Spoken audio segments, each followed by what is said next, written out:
ऐश्वर्य संपन्न होते संत भगवान बाबा, स्वरूपही तेवढं सुंदर होतं, घरचंही चांगलं होतं.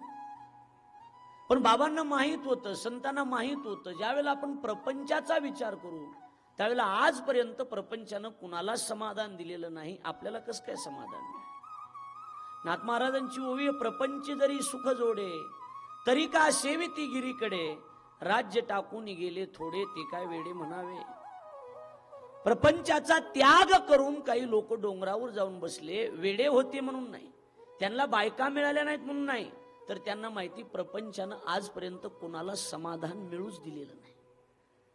इथं कुणीही बसलेल्या व्यक्तीनं उभा राहून सांगायचं की महाराज आमच्या प्रपंचामध्ये समाधान आहे, आमच्या प्रपंचामध्ये सुख आहे.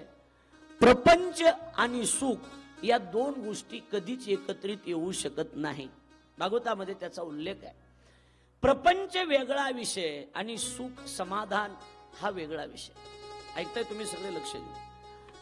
प्रपंच आणि समाधान या दोन गोष्टी एकत्रित कधी येणं शक्य नाही, त्या येऊ शकत नाहीत. कारण प्रपंच परमार्थ संपादिन दोन्ही एकही निधानी न घडे त्याशी. महाराज म्हणतात दोन्ही पेवावरी ठेव जाता हात आणि होय अपघात शरीराचा. तुका म्हणे त्याशी दोहीकडे धक्का, शेवटी तो नरका माझी पडे. नरकाला जावं लागतंय, कारण प्रपंच आणि परमार्थ या दोन गोष्टी कधी एकत्रित येऊ शकत नाहीत. ऐका थोडंसं लक्ष देऊन. पण बाबांसारख्या संतांनी काय केलं, बाबांसारख्या संतांनी प्रपंचाचा विचार केलाच नाही. जाळोनी संसार बैसलो अंगणी, हे त्यांचे शब्द आहेत. बाबांनी काय केलं तर बाबांनी नेहमी जगाचा विचार केला, लोकांचा विचार केला. म्हणून लोकांचा विचार करणारे जे असतात त्यांना अधिकारी संत म्हणतात, आणि दुसऱ्याचा विचार, स्वतःचा विचार करणारे असतात ते भ्रष्टाचारी असतात. कळते माझं बोलणं? दुसऱ्याचा विचार करतात ते अधिकारी आणि स्वतःचाच विचार करतात ते भ्रष्टाचारी. पण आपलं जर भलं व्हावं, आपलं चांगलं व्हावं अशी जर आपली इच्छा असेल तर मला असं वाटतंय की आपण नेहमी दुसऱ्याचं चांगलं व्हावं याचाही विचार कधीतरी करणं गरजेचं आहे. नेहमी जर तुम्ही स्वतःचाच विचार करत राहाल तर तुमचं भलं कधी होणारच नाही. मी कुणाला घाबरत नाही, मी कुणाच्या बापाला भेट नाही, मी लात मारीन तिथं पाणी काढीन असे म्हणतात बरेच लोक.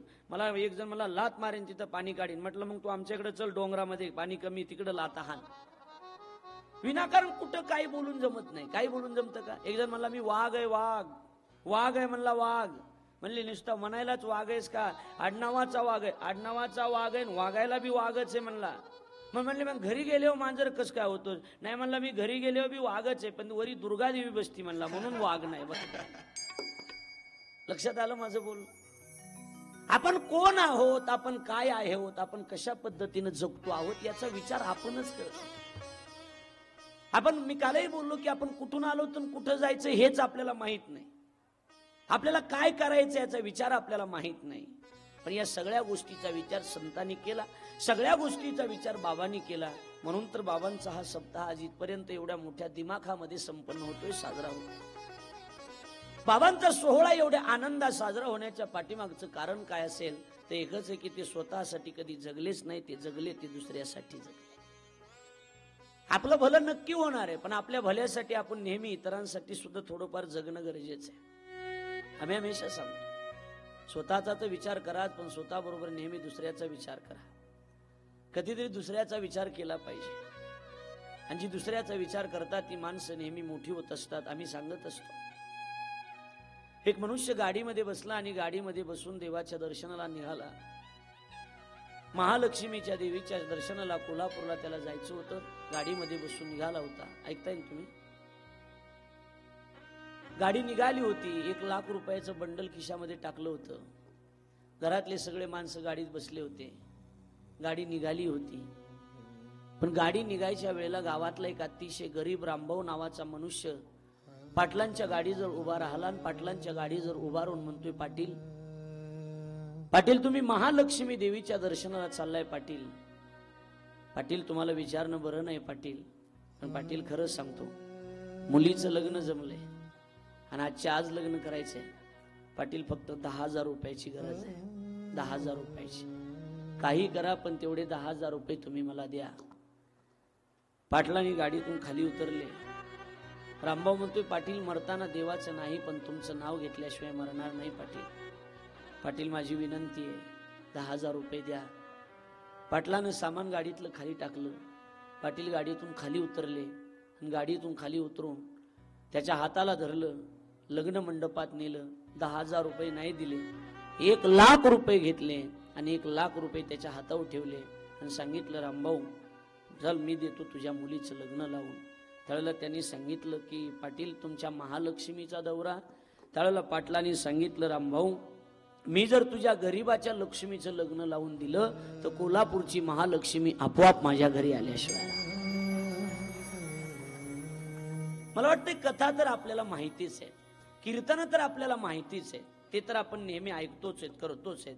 पण या सगळ्या गोष्टी बरोबर थोडासा तरी माणुसकीचा लवलेश आपल्या अंतकरणामध्ये असणं ही गोष्ट गरजेची आहे. माणसं भरपूर आहेत पण माणसासारखं वागायला तयार नाही. माणसं नाहीत असं नाही, आपण सगळे माणसं आहोत. पण माणसाजवळ माणुसकी जर शिल्लकच राहत नसेल तर त्या जगण्याला अर्थ तरी काय. बाबांनी आपल्याला हा सल्ला दिला. भगवान बाबांनी हे सगळं एवढं विश्व उभा केलं,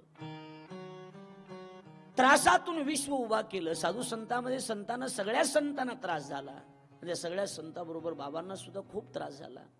पण त्या त्रासातून पलीकडे जाऊन बाबांनी हे विश्व उभा केलं. हिवलेश रोप लाविले द्वारी आणि त्याचा वेल गेला गगनावरी. पकालडोहाच्या ठिकाणी बाबांनी पहिला सप्ताह सुरू केला आणि त्याच्यानंतर महाराज हे सगळं विश्व उभा राहिलं.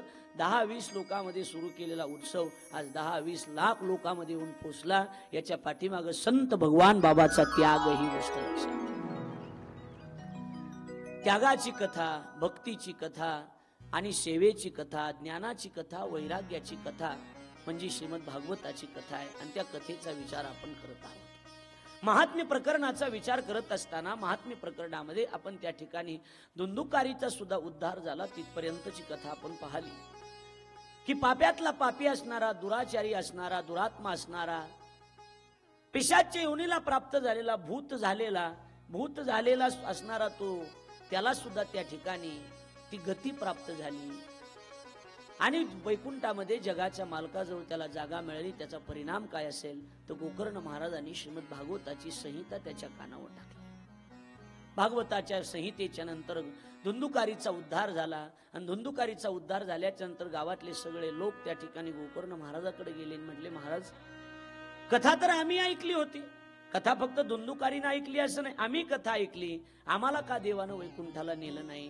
त्यावेळेला सांगितलं गोकर्ण महाराजांनी की कथा तुम्ही ऐकली पण कथा धुंदुकारीनं जेवढी तन मन धनानं कथा ऐकली, लक्ष देऊन ऐकली, तेवढी तुम्ही लक्ष देऊन ऐकली नाही. खरं सांगतो, भागवतामध्ये सांगितलेल्या नियमानं जर तुम्ही कथा ऐकली तर नक्की तुमचा सुद्धा उद्धार झाल्याशिवाय राहणार नाही, तुमच्यासाठी सुद्धा विमान आल्याशिवाय राहणार नाही. आपल्यासाठी नक्की विमान येईल पण आपण लक्ष देऊन ऐकलं पाहिजे आणि त्या नियमामध्ये आपली कथा असली पाहिजे. धुंदुकारीसाठी विमान आलं, विमानात बसून धुंदुकारी निजामाला त्या ठिकाणी निघून गेले.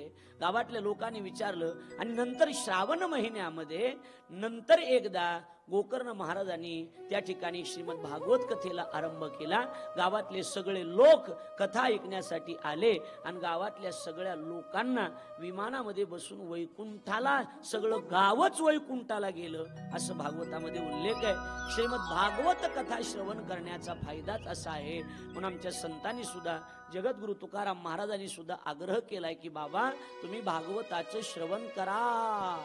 गीता भागवत करते श्रवण, गीता भागवत करते श्रवण, गीता भागवत करते श्रवण, गीता भागवत करते श्रवण, गीता भागवत करते श्रवण, गीता भागवत करते श्रवण.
चिंतन विठोबाचे.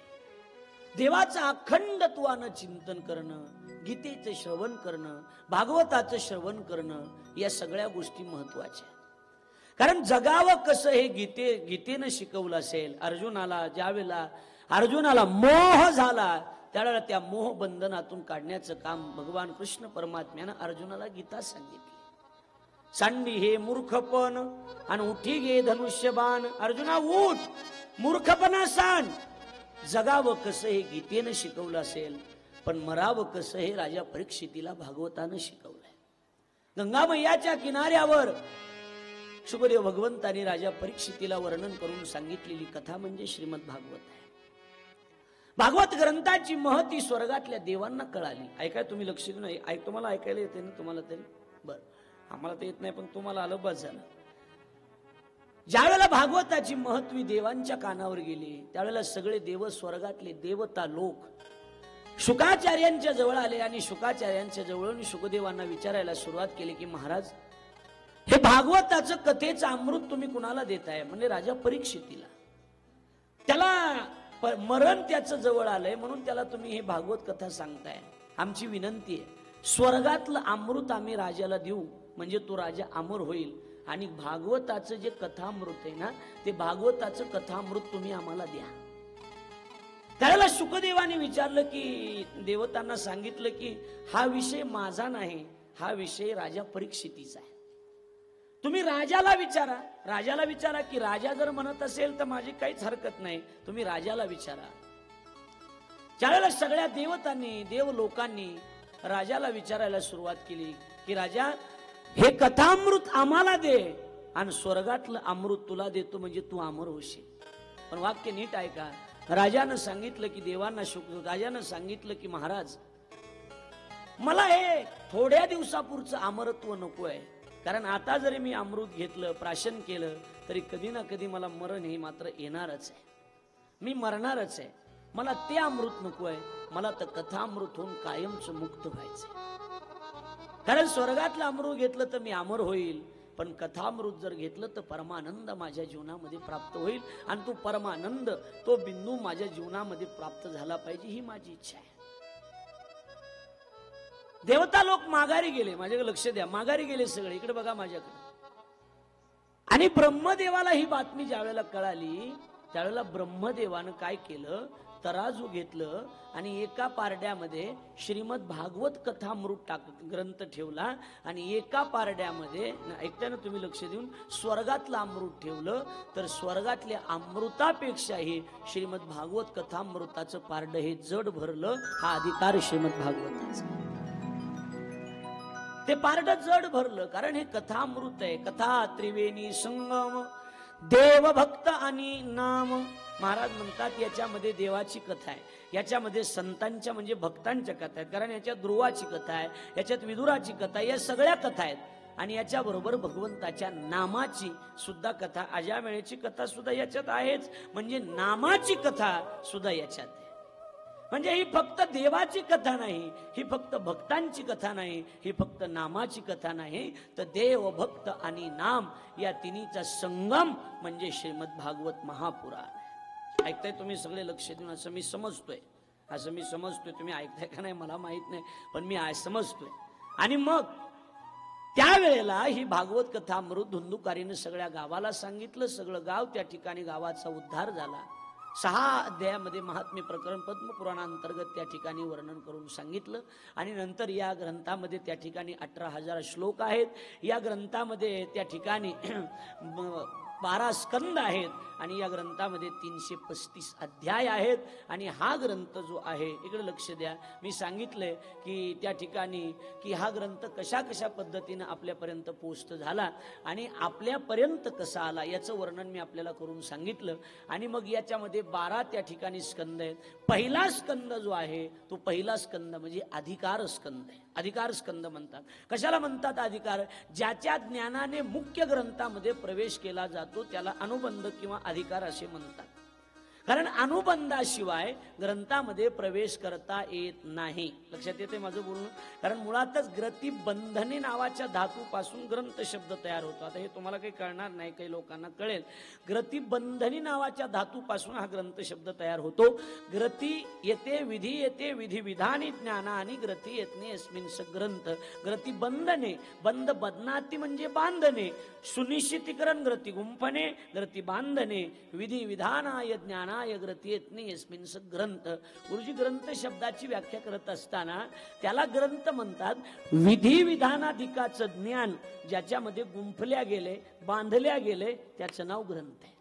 विधी विधानाधिकाचं ज्ञान बांधल्या गेले, जगातलं ज्ञान, पुराणाचं ज्ञान ज्याच्यामध्ये गुंफलेलं आहे त्याला ग्रंथ असे म्हणतात. अलग लक्ष तुमच्या. आणि हा श्रीमद भागवत नावाचा जो ग्रंथ आहे ना, हा मी सांगितलं की नुसता ग्रंथ नाही, हे साक्षात भगवान परमात्म्याचं स्वरूप आहे. परमात्म्याची वाङ्मयीन स्वरूपा, वाङ्मयीन प्रतिमूर्ती म्हणजे श्रीमद भागवत कथा आहे. ह्या ग्रंथाला फक्त ग्रंथ समजू नका, या कथेला फक्त कथा समजू नका, तर भागवताची कथा ही सगळ्या कथेपेक्षा वेगळी कथा आहे. आपल्या जीवनात ही भागवत कथा म्हणजे सामान्य कथा नाही. ही कथा शब्द कथा नाही. ऐकताय तुम्ही? लक्ष देऊन. ही कथा शब्द कथा नाही, ही कथा अर्थ कथा नाही, तर भागवताची कथा ही दर्पण कथा आहे. दर्पण कथा. कसली कथा आहे? दर्पण. कशाला म्हणतात दर्पण? घड्याळाला. कशाला म्हणतात? आरशाला. आहे लक्षात आहे तुमच्या, बरोबर आहे का नाही? आरशाला, दर्पण आरशाला म्हणतात. मला असं वाटतंय की इथं बसलेल्या प्रत्येक माणसाच्या घरामध्ये आरसा आहेच, बरोबर आहे ना? इथं बसलेल्या बऱ्याच बायकांच्या पिशवीमध्ये सुद्धा आरसा असू शकतो आता सुद्धा, बरोबर आहे का नाही? ती झोळी काय म्हणतात त्याला? सर्प. आपलं हे पर्स, बरोबर आहे का नाही? पर्स.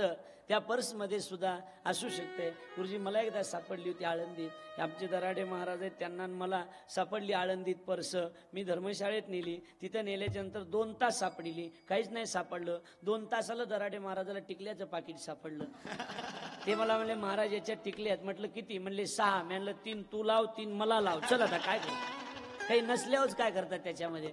किती मुख्यमंत्र्याच्या बायकोची जरी पर्स सापडली ना, तरी त्याच्यात आरसा, टिकल्याचं पाकिट, फॅर अँड लवली याच्यापेक्षा काही निघणार नाही. लक्षात आलं का नाही महाराज? काय काय असेल ते असो बाबा, त्याच्यामध्ये आरसा असू शकतो. काळ बदललाय, जमाना बदललाय. गुरुजी आता पहिल्यासारखं काहीच राहिलं नाही, जमाना सगळाच बदलून गेलाय. पुण्यामध्ये परवा मी जेवायला बसलो होतो आणि एक बाई वाढायला आली. मी म्हटलं साहेब मुलगी फार मोठी झाली, लग्नाला आली. ते म्हणले महाराज मुलगी नाही, ती मुलीची माय आहे.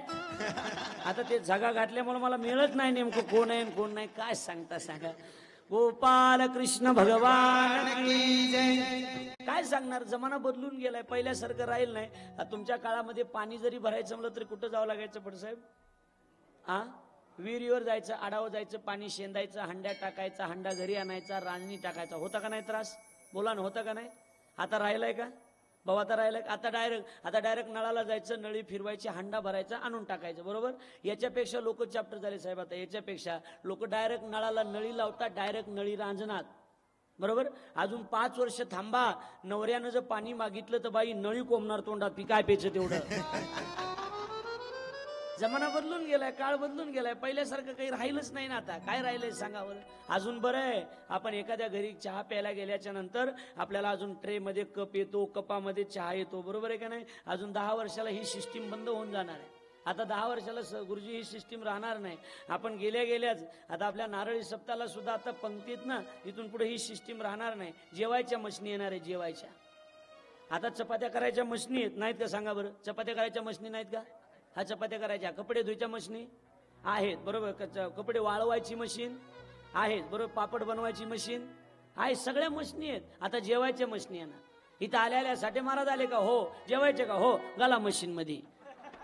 लगेच मला मशीन मध्ये घालणार, लगेच इकडे लाईट जाणार, लाईट गेली की लगेच इकडे फोन येणार, 2 भजन जास्त घ्या. महाराज लोड शेडिंग मध्ये अडकलेले आहेत. असा काळ निघालाय. इथून पुढे असा काळ येणार, काळ बदलून जाणार आहे सगळा. आता किचन मधूनच त्या खुर्चीला आणि बैठकीमध्ये प्रत्येक खुर्चीला 2-2 नळ असणार आहे. सोफा सेटला खुर्ची असणार, त्याला 2 नळ. घरी गेल्या मालक सांगणार, अगं महाराज आले चहा. ती तिथून विचारणार, महाराज किती नंबर खुर्चीवर आहेत? ते म्हणा, अगं 2 नंबर. किती नंबर महाराज? ते वाटत नाही का तुम्हाला आम्हाला 2 नंबर म्हणायला? अरे आम्ही भागवत करतोय राम, तुम्ही आम्हाला 2 नंबर म्हणाय काय? महाराज 2 नंबर खुर्चीवर बसलेत, तिथूनच ती बटन दाबणार, तिथून मग ती अशी वायरासारखे 2 नळ असणार, एक चहाचा एक पाण्याचा. तिथे तिकडून बटन दाबलं की आपल्याला बेल वाजली की आपण तोंड लावायचं. गोपाल कृष्ण भगवान की जय. असा जमाना येणार आहे, असा काळ येणार आहे, काळजी करू नका. लक्षात आलं का नाही? माझ्याकडे लक्ष द्या म्हणजे आपल्या लक्षात येऊन जाईल. इकडे बघा, माझ्याकडे लक्ष द्या. आपला मुद्दा काय चालला होता, विषय हा चालला होता की हे श्रीमद भागवत शास्त्र फक्त ग्रंथ नाही तर हे भगवान श्रीकृष्ण परमात्मेचं स्वरूप आहे, हे लक्षात ठेवा. आता आपल्याला एक एक मुद्दा पुढे घेऊन जायचा आहे. ही कथा दर्पण कथा आहे. कसली कथा आहे? दर्पण. दर्पण म्हणजे आरसा. आता भाऊ साहेब तुम्हाला विचारतो, आरशाचा एक गुण मी सांगणार आहे, आरशाचा दुसरा गुण तुम्हाला सांगायचा आहे. महिला ऐकतायत का मागे बसलेल्या? एक गुण मी सांगणार आहे, दुसरा गुण तुम्हाला सांगायचा आहे. आरशाचा पहिला गुण आहे आरसा. एक गुण मी सांगणार, दुसरा तुम्हाला सांगायचा. आरशाचा पहिला गुण आहे आरसा. त्याच्यामध्ये आपल्याला आपला चेहरा दाखवतो. काय दाखवतो? चेहरा दाखवतो. दुसरा गुण शाबास, वा वा. उत्तर महिला मंडळाकडून आलंय. तुमचं उत्तर चुकलेलं आहे. तुम्हाला सोन्याचं नाणं मिळणार नाही. आता लक्षात आलं का नाही? तुमचं उत्तर चुकलेलं आहे. वा, महिला मंडळातून उत्तर आलंय. काय? आरशाचा पहिला गुण आहे आरसा. त्याच्यामध्ये आपल्याला आपला चेहरा दाखवतो. आणि आरशाचा दुसरा गुण आहे जसा आहे तसा दाखवतो. कळलं का नाही? कळलं? जसा आहे तसा दाखवतो. म्हणून आरशाचा बऱ्याचदा तुमच्यासारख्या माणसाला राग सुद्धा येत असतो. आरशाचा राग सरे काहीच राहिलं नाही, सगळं मोकळं झालंय. आरशाचा राग सुद्धा येत असतो. येतो का नाही आरशाचा राग? पण आरशाचा राग येऊन उपयोग नाही दादा. आरसा हा आरसाचा आहे. संतांनी सुद्धा, जगद्गुरु तुकाराम महाराजांनी सुद्धा, ज्ञानोबारायांनी सुद्धा आरशाला स्थान दिलंय. गाथेमध्ये तुकाराम महाराज सुद्धा आरशाचं वर्णन करतात. झाले दर्पणाचे अंग,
करतो दर्पण. ज्याचा त्याशी दावी रंग, ज्याचा जसा रंग आहे तसाच दाखवतो, वेगळं दाखवत लबाड बोलत नाही. कोण? आरसा. मग भागवताची कथा ही आरशासारखी आहे. जसा आरसा लबाड बोलत नाही तसे श्रीमद भागवत सुद्धा ज्याचं जीवन जसं आहे तसं दाखवणारा ग्रंथ आहे. आलं लक्षात तुमच्या? एक बाई बाजारामध्ये गेली. बाजारात 80 वर्षाची बाई होती. बाजारात गेली, विचारलं केवढ्याला दिला रे आरसा? ए बाबा, आरसा केवढा दिला? त्याने सांगितलं आजी आरसा 100 रुपयाला आहे, 100 रुपयाला.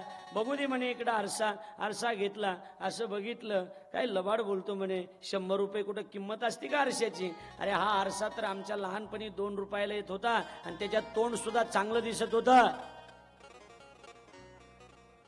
नाही कळलं तुम्हाला? तुम्ही जीवन या एकदा, लक्षात आलं का नाही? तुम्ही जीवन या, मग कळेल तुम्हाला. नाही कळलं तुम्हाला? अगं त्या दुकानदारानं सांगितलं, अगं आजी हा दोष आरशाचा नाही, हा तुझ्या थोबाडाचा दोष आहे. ज्यावेळेला 2 रुपयाला आरसा येत होता तुझं वय त्यावेळेला 20 वर्षाचं होतं. आता तुझं वय हे 85 वर्षाचं आहे. आरसा कधी चुकीचं दाखवत नाही, तसं श्रीमद भागवत नावाचा ग्रंथ आपल्याला कधीच चुकीचं दाखवत नाही. तुमचा स्वभाव जसा आहे तसं दाखवणारा ग्रंथ म्हणजे श्रीमद भागवत नावाचा ग्रंथ आहे, हे लक्षात ठेवा. म्हणून अजून पुढे मी सांगेन आपल्याला की बरेच लोक म्हणतील की महाराज हजारो वर्षापूर्वीची कथा कोणत्या काळामध्ये कृत द्वापार कली अनेक 2 युग मध्ये गेले आणि ती कृतयुगामध्ये झालेली कथा, ती कथा आम्हाला तुम्ही सांगताय आणि ती कथा आम्हाला सांगून आमचा वेळ तर वाया घालवत नाहीत ना तुम्ही. आम्हाला माहित आहे कथा, भागवत आम्हाला माहित नाही का? भागवताचं पुस्तक जरी बघितलं, कृष्णाचा फोटो जरी बघितला तरी आम्हाला भागवताची कथा लक्षात येते. बरोबर आहे का नाही महाराज? आम्हाला माहिती आहे भागवत. मग तुम्ही माहित असलेलीच कथा आम्हाला पुन्हा पुन्हा सांगून आमचा वेळ तर वायाला घालवत नाही ना. महाराज म्हणतात माहित जरी असली ना तरी पुन्हा पुन्हा पुन्हा पुन्हा ऐकावी लागते, कारण आपल्या जीवनातले दोष निघून जातात. पुनी पुनी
सुनी सुनाई दिल की प्यासी बुझत बुझाई. महाराज म्हणतायत, तुळशीदासजी म्हणतायत की पुन्हा पुन्हा पुन्हा पुन्हा ऐकावी वाटते आणि ती ऐकावीच लागते. तिचं नाव श्रीमद भागवत कथा आहे. ऐका पुन्हा पुन्हा. काय ऐकायची महाराज? इथं कालचं वर्तमानपत्र जिथं जुनं होतंय तिथं हजारो वर्षापूर्वीची कथा तुम्ही आम्हाला सांगून आमचा टाइमपास तर करत नाही ना, असं बऱ्याच जणाला वाटेल. कालचं वर्तमानपत्र आज जुनं होतंय का नाही सांगा बरं? आज जुनं होतंय. कालच्या वर्तमानपत्र जर असेल तर आज त्याच्यावर भजे किंवा चिवडा खाऊ शकतात माणसं. एक मुलगा बस स्टँडवर पेपर करत होता. पेपर घ्या आणि गाडी निघायच्या टायमाला एक जणानं पेपर विकत घेतला आणि पेपर घेतल्याच्या नंतर बस त्याच्या हातावर 1 रुपया दिला आणि त्यावेळेला पेपर 2 रुपयाचा होता. त्यानं 1 रुपया दिला. दुसरा पेपरवाला म्हणला मूर्ख आहेस का? ते म्हटलं काय झालं? मूर्ख आहेस का? पेपर केवढ्याचा आहे? म्हटलं 2 रुपयाचा. त्या माणसानं तुला किती रुपये दिलेत? म्हणले 1 रुपये. मग मूर्ख आहेस का? पेपर विकणारा पोरगा म्हणला मूर्ख मी नाही, मूर्ख पेपर घेणार आहे. मी हुशार आहे म्हणे. मला माहित होतं एसटी निघायच्या टायमाला यानं जर पेपर घेतलेला असेल तर याच्या मनात काहीतरी काळं पांढरं नक्की आहे. त्यामुळे त्यानं मला 1 रुपया दिला हे मी बघितलं. मी 8 दिवसापूर्वीचा खालचा पेपर काढून त्याला देऊन टाकला. कळलं नाही माझं बोलणं? आजचा पेपर उद्या रद्दीमध्ये जमा केला जातोय. ज्याची किंमत आज 5 रुपये आहे, 5 रुपये ज्याची किंमत आहे ना, तोच पेपर दुसऱ्या दिवशी 5 रुपये किलोनं विकला जातोय. किलोनं. ही गोष्ट लक्षात ठेवा. मग तुमची भागवताची कथा पापी मन हे पाप करोनी, पापी मन हे पाप करोनी, सैरा वैरा पळतैर पळतैर पळतैर. काय केलंस भल्या माणसा देवाला सारं कळतैर. काय केलंस भल्या माणसा देवाला सारं. नाही कळत सांग. नाही कळत का सांगा ना. ओ इकडे बघा. नाही कळत देवाला? बोला की आता. कळतंय, सगळं कळतंय. काय केलेत कुठं नाही सगळे देवाला माहिती. त्याच्यामुळे इकडे बघा. कर्म करत असताना एवढं का चांगलं कर्म करायचं. एखादा माणूस जरी म्हणला तुझ्या कर्माचं फळ तुला भोगावं लागेल, त्यावेळेला दुःख नाही तर आनंद वाटला पाहिजे. नाही कळलं माझं बोलणं तुम्हाला? आनंद वाटला पाहिजे की एखादा माणूस म्हणतो तुझ्या कर्मात फळ तुला भोगावं लागेल. आपल्याला गॅरंटी की आपण चुकीचं कर्म केलेलं नाही. लक्षात आलं माझं बोलणं? आणि मग सोन्यामध्ये सुद्धा कलीला त्या ठिकाणी राहण्यासाठी जागा दिली आणि राजा शिकारीने निघाला. जरासंधाचा मुकुट राजाने डोक्यामध्ये घातला. मुकुट सोन्याचा होता आणि पांडवांनी तो आणलेला होता, लक्षात ठेवा. आणि तिचं ते सोनं होतं, आता लक्ष द्या. आणि डोक्यात घातला, निघाला. कलीने विचार केला, मला घराच्या गावाच्या बाहेर काढतो का, तुला जे राजा येऊन उठवतो का नाही बघ. आणि कलीनं त्या सोन्यामध्ये प्रवेश केला. लक्ष आहे माझ्याकडे तुमचं? लक्ष आहे? त्या सोन्यामध्ये प्रवेश केला. राजा शिकार करण्याकरता गेला आणि शिकार करण्याकरता राजा गेल्याच्या नंतर इकडे लक्ष द्या, इकडे लक्ष द्या, आपल्या लक्षात येऊन जाईल. शिकार करण्याकरता गेला. दिवसभर राजाला काही शिकार मिळाली नाही. दिवसभर राजाला काही शिकार मिळाली नाही आणि शिकार न मिळाल्यामुळे राजा त्या ठिकाणी दुःखी झाला. आणि राजा दुःखी झाल्याच्या नंतर, ऐका माझ्याकडे लक्ष द्या, राजा दुःखी झाला. दुःखी झाल्याच्या नंतर त्या ठिकाणी एका आश्रमामध्ये गेला. नेमका शमीक नावाच्या ऋषीचा तो आश्रम होता. शमिकांच्या आश्रमामध्ये तो गेला. इकडे लक्ष द्या. शमिकाला विचारलं पाणी मिळेल का? पाणी. त्यांनी सांगितलं पाणी नाही. शमिकांनी सांगितलं, शमिकांनी समाधी लावली होती. इकडे लक्ष द्या. समाधीत होते शमिक. आणि समाधीत असताना, इकडे बघा माझ्याकडे लक्ष द्या, समाधीत असताना काय झालं की राजाला हे माहितच नाही ना कोण आलं का, समाधी अवस्था आहे ती, राजाला माहितच नाही. अपमान करतो का म्हणे माझा, माझा अपमान. आणि मग काय केलं माझ्याकडे बघा, मग काय केलं, मेलेला साप पडलेला होता, तो साप उचलला आणि शमिकाच्या गळ्यात घातला. कुणी? राजा परीक्षितीनं. तेवढ्यामध्ये बाहेर गेला त्याचा मुलगा, त्याचं नाव शृंगी. शृंगी त्या ठिकाणी आला. शृंगीनं बघितलं माझ्या बापाच्या गळ्यामध्ये मेलेला साप घातलाय. आणि मेलेला साप घातलाय म्हटल्याच्या नंतर इकडे मेलेला साप माझ्या त्या ठिकाणी बापाच्या गळ्यात कुणी घातला असेल असं बघितलं गेलं. आणि ज्यानं कुणी माझ्या बापाचा अपमान केलेला असेल, ज्यानं कुणी त्या ठिकाणी माझ्या बापाच्या गळ्यामध्ये मेलेला साप अडकवला असेल, हा शृंगी त्याचा मुलगा त्याला शाप देतो. त्याला शाप की माझ्या बापाच्या गळ्यात मेलेला साप अडकवलास का, लक्षात ठेव, इथून पुढे बरोबर 7व्या दिवशी तक्षक सर्पदंशानं त्याचा मृत्यू होईल.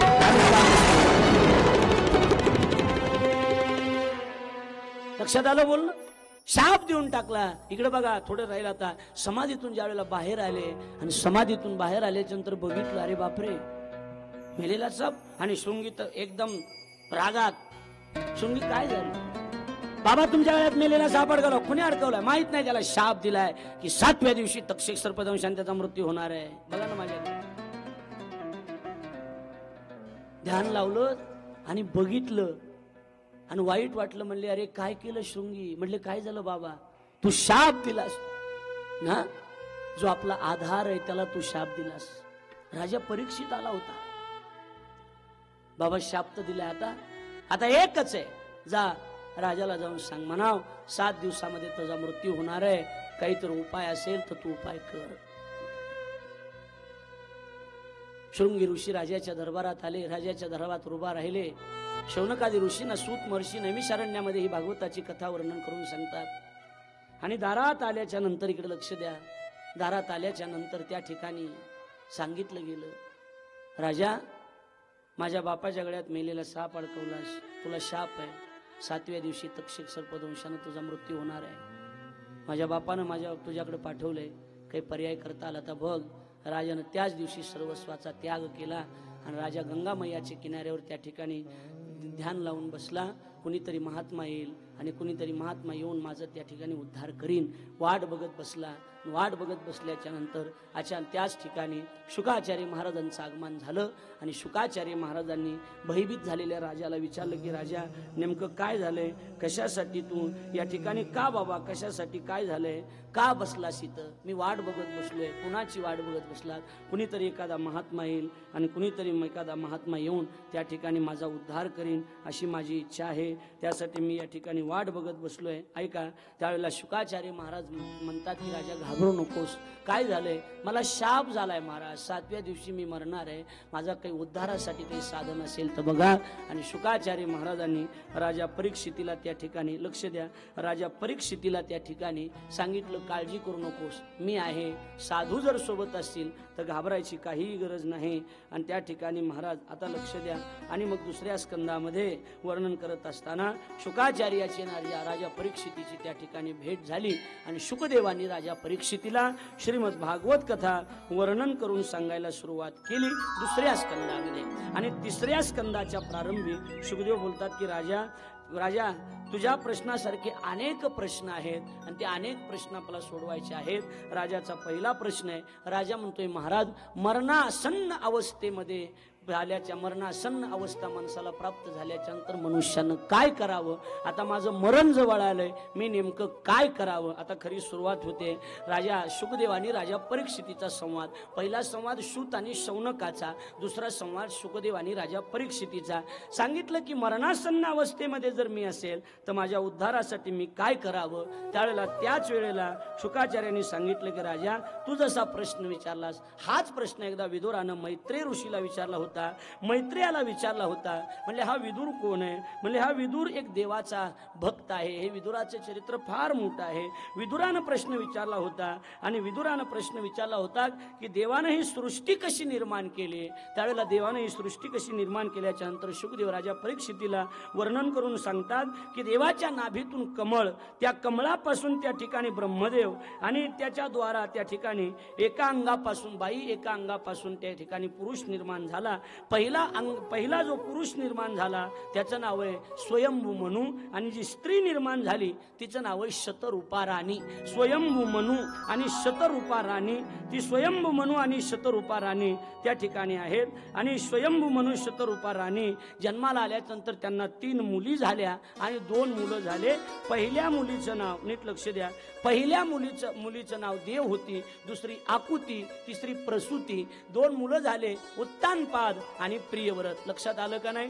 देवहूती दिली कर्दम महामुनीला, आकुती दिली प्रजापती रुचीला आणि प्रसूती दिली प्रजापती दक्षाला. देवहूतीला 9 मुली झाल्या, त्या 9 विधा भक्ती आणि 10व्यांदा एक मुलगा जन्माला आला, त्याचं नाव कपिल. बोलिये कपिल भगवान की जय. कपिल भगवंताचा त्या ठिकाणी अवतार झाला कपिल. आकुती आणि प्रजापती रुचीला मुलबाळ झालं नाही, वंश थांबला गेला.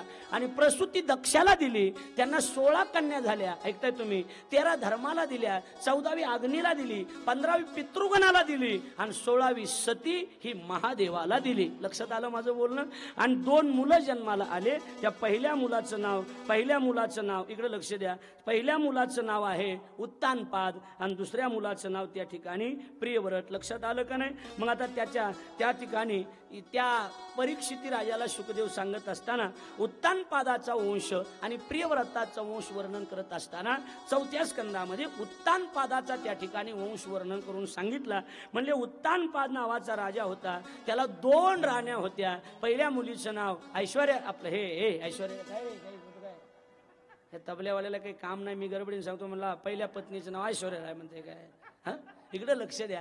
पहिल्या पत्नीचं नाव, तिचं सांगता येईल का, सुरुची आणि दुसऱ्या पत्नीचं नाव सुनीती. बरोबर आहे का नाही. सुरुचीला एक मुलगा, त्याचं नाव उत्तम. लक्षात यायला लागले का नाही. आणि सुनीतीला एक मुलगा, त्याचं नाव ध्रुव. लक्षात आलं का माझं. काहीच कळत नाही का. कळते मग माना हलवी जा, म्हणजे जितेत म्हणून आपलं जागेत म्हणून लक्षात ये. मग काय झालं, असं मी जसं स्टेजवर बसलो गुरुजी, तसा व्यासपीठावर राजा बसला होता आणि 2 मुलं मांडीवर येऊन बसले आणि खेळायला लागले. पण ज्या वेळेला ध्रुव मांडीवर सुरुचीनं बघितला त्यावेळेला पळतच आली, हाताला धरून खाली ओढले. ए खाली उतर चल म्हणले. का मांडीवर कशासाठी बसलात, मांडीवर कशासाठी बसलात, मांडीवर बसण्याचा तुझा अधिकार नाही. या मांडीवर बसायच्यासाठी आवडतीच्या पोटी जन्म घ्यावा लागतोय, नावडतीच्या पोटी नाही. तू नावडतीच्या पोटी जन्माला आलेला आहेस. खाली आकलून दिलं. रडत रडत ध्रुव बाळ आपल्या आईकडे गेला. आईनं सांगितलं, कशाला गेला होतास बाबा तू तिथं, तुला जायची काय गरज होती, तू नावडतीच्या पोटी जन्माला आलेला आहेस ध्रुवा. आई मला मांडीवरून खाली ढकलून दिलं. आणि मग आईच्या तोंडातून एक शब्द गेला, बाळा अशा मांडीवर माणसानं बसावं जिथून कोणी उठ म्हणणार, असं बोलावं, कोई न बोले झूठ. आणि अशा जागेवर बसावं, कोई न बोले उठ. मग आई अशी मांडी मला कोण देईल ग? म्हणले अशी मांडी तुला देव देईल. आणि 5 वर्षाचा छोटा ध्रुव बाळ आपल्या त्या ठिकाणी देवाची मांडी मिळवण्यासाठी भजन करण्याकरता जंगलामध्ये निघालाय. आपल्याला ते सगळं चरित्र पाहायचंय. ध्रुव बाळाचं आगमन या ठिकाणी या मंडपामध्ये होईल. तत्पूर्वी सगळ्यांनी ध्रुव बाळासोबत भजन करायचंय. असा रस्ता करून, असा रस्ता आपले कार्यकर्ते जावा. तोपर्यंत ध्रुवासोबत